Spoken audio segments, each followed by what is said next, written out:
1,000 brand new buses, rolling not through Europe, not through Asia, but across the dusty roads of Burkina Faso. A country once labeled financially broken now stands tall, unveiling a public transport system entirely built without foreign debt, without IMF signatures, and without permission from the West.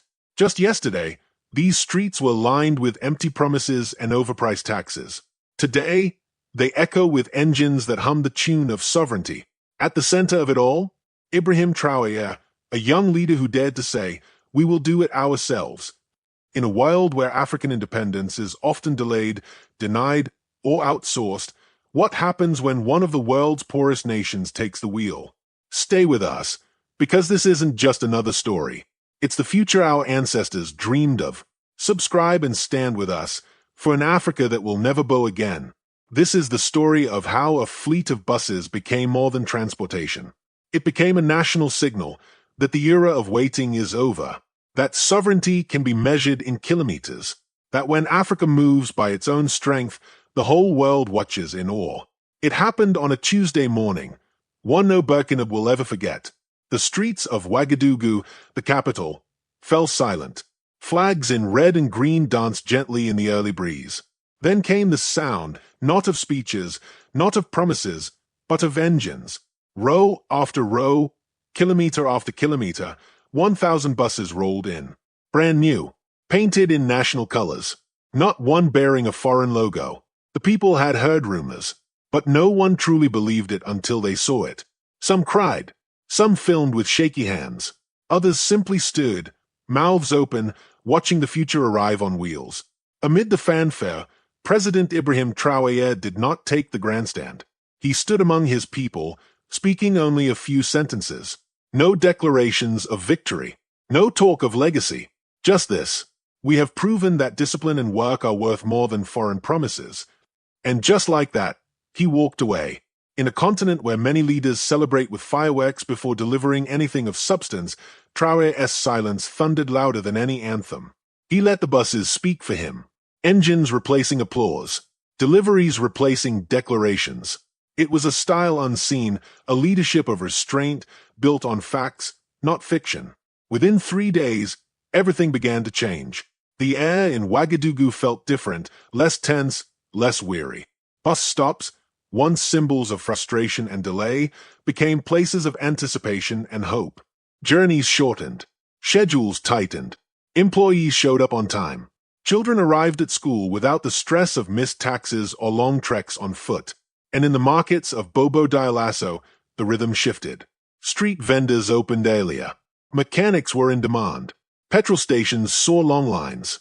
Even teachers, like Aminata, felt it. I leave home now with certainty, not guesswork. I will reach my classroom on time. Her voice, simple and sincere, echoed across local radios, reminding all that the change was not just visible, but deeply personal. This was not infrastructure.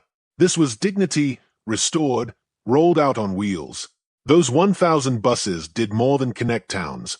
They reconnected the people to their state. For the first time in decades, the Burkina state was doing what it promised, visibly, publicly, and punctually. No loans, no Western oversight, just pure will, clear budgeting, and precise delivery. And the ripple effect was instant. Children stopped missing school. Businesses found new customers. Informal trade surged. In villages once forgotten, the hum of engines meant opportunity had finally arrived. In a single move, Ibrahim Traoré had reversed a narrative. From a country many called exhausted, impossible, or doomed, came a model of action. His method was not loud, but it was effective. He didn't ask for applause, he asked for results. It was in those first few days, when the buses ran without glitch, that something clicked across the nation. Maybe we don't need to borrow belief, maybe we can manufacture it ourselves. And in that belief, a new kind of African pride was born. A practical, grounded pride. Not in dreams, but in departures and arrivals that ran on time. Not in slogans, but in seats filled by workers, mothers, students, and soldiers alike. The buses had done more than move people. They had moved a nation. How do you buy 1,000 buses when the world says you're broke? For decades, Burkina Faso was told it couldn't afford bold projects, that development required permission slips from foreign lenders, that the only road forward was paved with debt. The World Bank had to approve. Paris had to sign. Washington had to nod. But Ibrahim Traoré looked at the numbers and found a different route. Instead of begging for aid, his administration asked a different question.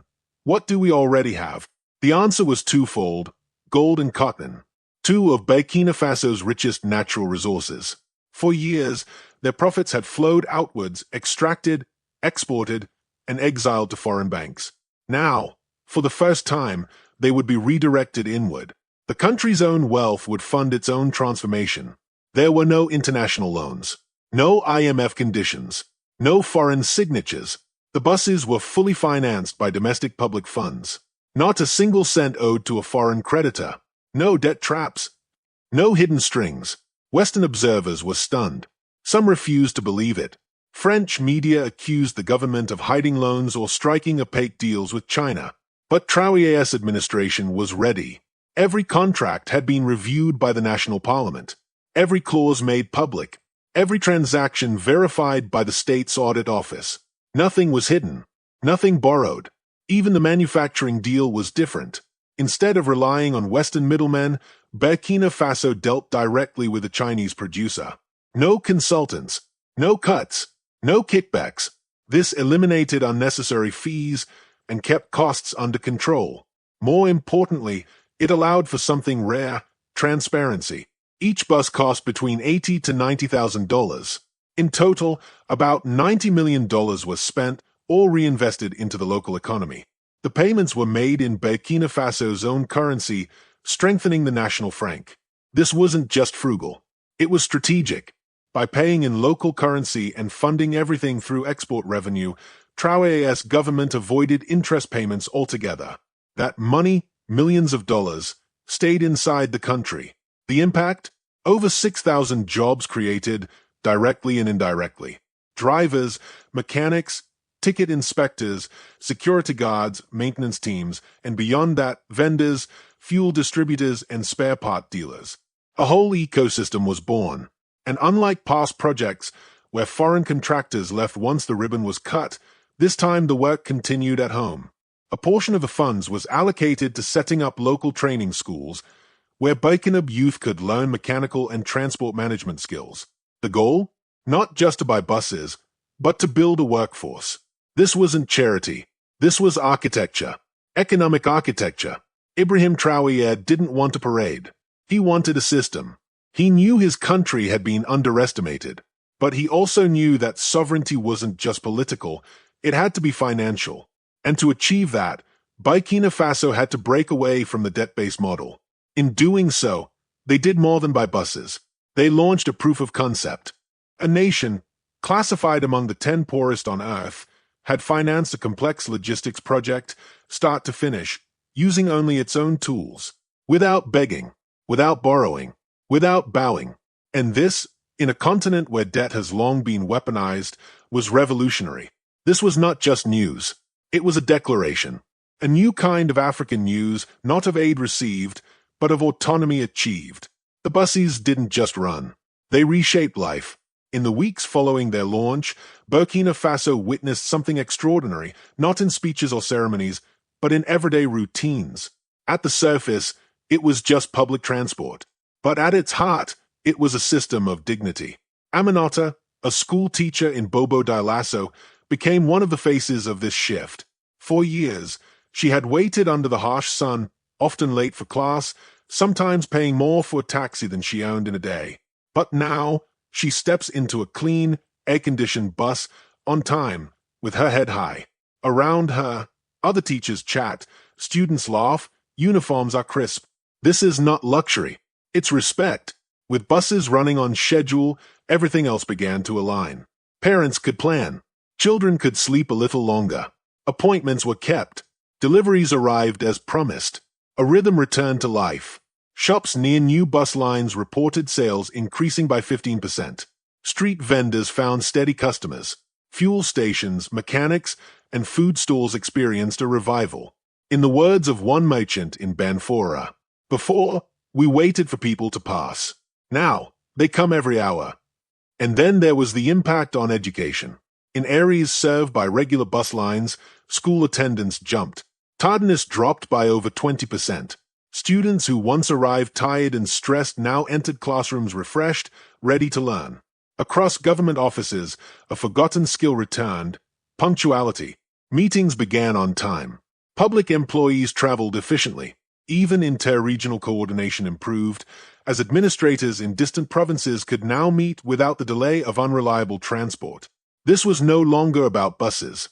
It was about belief, the belief that the state could function, that government could serve, and that belief spread. Civil servants started comparing data, not to boast, but to improve. How many on-time departures in Ouagadougou? What maintenance issues in Didougou? Which lines in Tenkadogo needed expansion? The machinery of the state, long rusted by neglect, began to turn. Slowly, firmly, proudly. The project also ignited something rare: citizen ownership.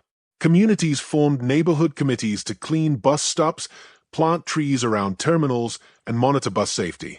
For the first time in years, the public defended public property. Even the drivers, once overlooked, found new standing. Clad in clean blue uniforms, they were now greeted with nods and respect. Children waved as they passed. Elders thanked them. "You don't just drive buses," one woman said. "You drive us to dignity." And what of the critics? They pointed fingers at the Chinese buses. They questioned the maintenance strategy.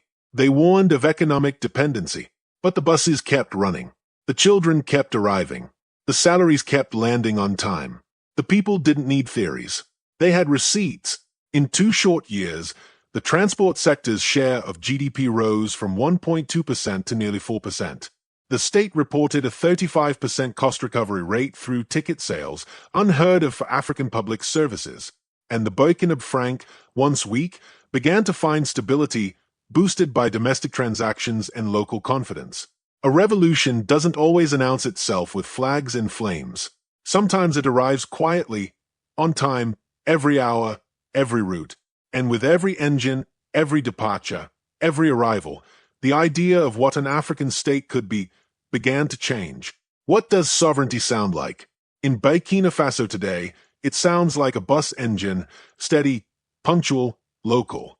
For generations, African sovereignty was framed in diplomatic terms: flags raised, constitutions drafted, embassies opened. But Ibrahim Traoré redefined it. Sovereignty, he declared, is not symbolic. It is operational. You know, a country is sovereign when its wheels turn without waiting for someone else's permission. And those wheels are now turning every hour across dusty towns and city centers alike. But this project was never just about motion. It was about proof. Proof that the people of Burkina Faso, long seen as recipients, could be producers, not just of gold and cotton, but of solutions, of systems, of pride. Traoré's vision went further than buses.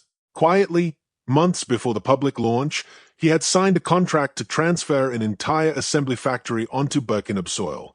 Not 5 years from now, not as a distant plan, but operational within 12 months. The idea? No longer merely import buses, build them, train local engineers, manufacture parts, source materials from within the region, a full production loop, a circular economy, a future not bought, but built. Western skeptics pounced. A dependency on China, they claimed, a mirage of independence. They said, they warned of hidden influence behind Beijing's cooperation. But the facts silenced them. Every contract was public. Every agreement was ratified by Parliament. Every dollar spent was traceable. Even more, the deal included a clear clause: technology transfer and training for Burkina technicians, with the aim of complete autonomy by year 3. This was not dependency. It was a graduation. The buses weren't just vehicles. They were classrooms, mobile hubs of training. Each repair was a lesson. Each maintenance check a skill passed on. And with every passing week, the share of local workers rose. Today, over 70% of operational roles are filled by Burkina citizens. And so, each route driven tells 2 stories, one of movement, one of mastery. This is where keyword 1, Traoré Burkina Faso, takes on real meaning. Not a name tied to power for power's sake, but to systems, schedules, and self-determination. Traoré's face may not grace posters, but his method is etched in the timetables of buses running on time. Every kilometer traveled is a kilometer away from dependency. Every fare collected is a seed planted for the next generation. Every horn sounded is an anthem of ownership. And the people noticed. From Dakar to Bamako, from Lome to Niamey, whispers spread. Burkina is doing it. Why not us? University students debated it. Union leaders quoted it. Economists studied it. Suddenly, a small landlocked nation was not a cautionary tale, but a case study. In the regions of Mali and Niger, new inter-country bus lines opened, connecting Sahelian nations like never before. A corridor of cooperation emerged, defying the old logic that these lands were too poor, too unstable, too dependent. Instead, they were becoming integrated, on their own terms. This, too, was sovereignty, not isolation, but selective solidarity, not fear of foreign powers, but freedom to choose partnerships. And through it all, the buses rolled on. If you believe this is what Africa needed all along, say Amen in the comments below, because in a continent long told to wait, to borrow, to depend, Burkina Faso chose to move. And with every moving wheel, the old narratives shake. Every revolution needs a method. While many leaders make noise, Ibrahim Traoré made a map, a 5-step system so simple, so clear, that any civil servant could understand it. Not a dream, not a decree, but a repeatable model. Step 1. Maintenance before celebration. Before the first bus rolled out, regional maintenance centers were built, staffed by mixed teams of Chinese engineers and Burkina technicians. The goal? Within 18 months, full local autonomy over repairs and servicing. No more waiting for imported parts. No more outsourcing what could be learned and owned. Step 2. Train to sustain. New professional schools introduced mechanics, electrical engineering, and transport management into their curriculum. Students alternated between classroom learning and hands-on experience in state workshops. This wasn't just about jobs. It was about creating confidence in the youth, in the system, in the future. Step 3. Finance from within. Instead of foreign loans, a national transport renewal fund was established. It was fed by bus ticket sales and mining taxes. This fund paid for fuel, spare parts, training, and expansion. No debt, no bailouts, no begging. This is what modern African news should sound like. Local money, local plans, local pride. Step 4. Connect the country. Then the continent. The map expanded. New intercity routes connected provincial capitals. Soon after, cross-border lines linked Burkina Faso with Mali and Niger. Every added stop was a stitch, weaving together not just economies, but a shared future. The Sahel, long dismissed as fragmented and hopeless, was forming its own spine. Step 5. Digitize and democratize. A public app was launched, allowing citizens to check schedules, report delays, rate drivers, and track routes in real time. This wasn't just convenience. It was governance in the hands of the people. The state was no longer distant. It was on your screen, in your pocket, riding with you. All 5 steps were transparent, traceable, and tested. This was not luck. This was design. And the future? Traoré's team mapped 3 possible paths. The steady road. The factory reaches full capacity, ticket revenue climbs, and transport becomes a model for other sectors like healthcare and education. The ambitious climb. Burkina-made buses roll into neighboring countries. Confidence spreads. Investment grows. A Sahelian renaissance is born. The pressured path. Outside powers push back. Media attacks. Trade blockades. Political sabotage. But even under stress, the system survives because its roots run deep. In all scenarios, one truth remains. The time of dependency is ending. Slowly, but surely. Today, the children of Bobo-Dioulasso arrive at school on time. The merchants of Ouagadougou restock faster. The nurses of Banfora wear crisp uniforms and arrive before sunrise. These aren't headlines. They are the heartbeat of a working nation. And as more buses roll out, 500 more by year's end, the message grows louder. We are not waiting for handouts. We are building what we were told we could only borrow. This 5-step revolution, born in the dust of the Sahel, is no longer theory. It is moving. measurable, repeatable, and perhaps, in time, exportable. As the sun sets over Bobo-Dioulasso, the streets pulse with life. Children laugh at bus stops. Vendors count extra coins in their pockets. Teachers smile behind clean windows, arriving just in time. And in the soft rumble of engines, a quiet truth resounds. Burkina Faso is no longer waiting.